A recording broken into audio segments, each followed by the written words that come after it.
যেই যেই মতবাদ মানি না কেন, আল্লাহর ওলিদেরকে এক বাক্যে মানতে হবে। কথা বলেন ঠিক কিনা? কেউ যদি নিজের বাবাকে না মানে, বিষয়টা আমি আরেকটু কড়া করে বলছি, মনে কষ্ট আনবেন না। কেউ যদি নিজের বাবাকে বাবা বলে স্বীকার না করে, সে কি হালাল জাদা নাকি হারাম জাদা? আরো জোরে বলেন। তাকে আমরা বৈধ বলতে পারি?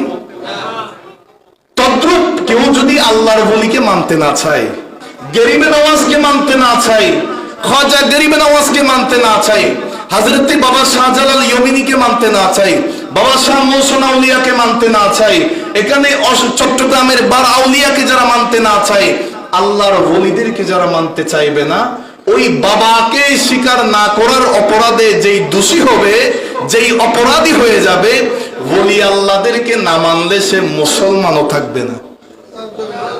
কথা বলেন ঠিক কিনা? কারণ এখানে কি মুসলমান এমনি আপনাদের কর্নেলহাট এলাকায় ডাইরেক্ট মদিনা শরীফ থেকে রেডিমেড প্যাকেট করে পাঠাই দিস? ওলি আল্লাহরা আনছে। এই চট্টগ্রামের পতেঙ্গা বন্দর দিয়ে আল্লাহর ওলিরা এসেছেন। তখন তো প্লেন ছিল না, কেউ মাছের পিঠে এসেছে। ওই কাতাল শাহ মির্জাপুর হযরতে কাতাল পীর শাহ রহমাতুল্লাহ শুয়ে আছেন। কেউ পাথরের উপর এসেছেন, বাবা শাহ মৌসুন আউলিয়ার দরবারে পাথর আছে। কেউ হয়তো জায়নামাজ বিছায়া পানির মধ্যে এসেছেন।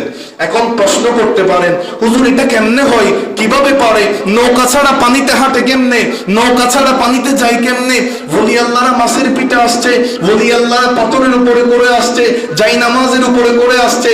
আমার বাবার ভাইয়েরা, যারা মানতে চাও না, শুধুমাত্র বুখারী বুখারী বলতে চাও, বুখারী শরীফের 6502 নম্বর হাদিস, 6502 নম্বর হাদিস, আমার আল্লাহ হাদিসে কুদসির মধ্যে বলছেন, ওয়ারিজলাহুল্লাতি ইয়ামশি বিহা, ওলি আল্লাহদের পা, এটা তাদের পা নয়, এটা আমি আল্লাহর কুদরতি পা, সেই পা দিয়ে পানির উপরে চলতে পারে। এই ক্ষমতা তাদেরকে দিয়েছেন কে? আল্লাহ আমাদেরকে বোঝার তৌফিক দান।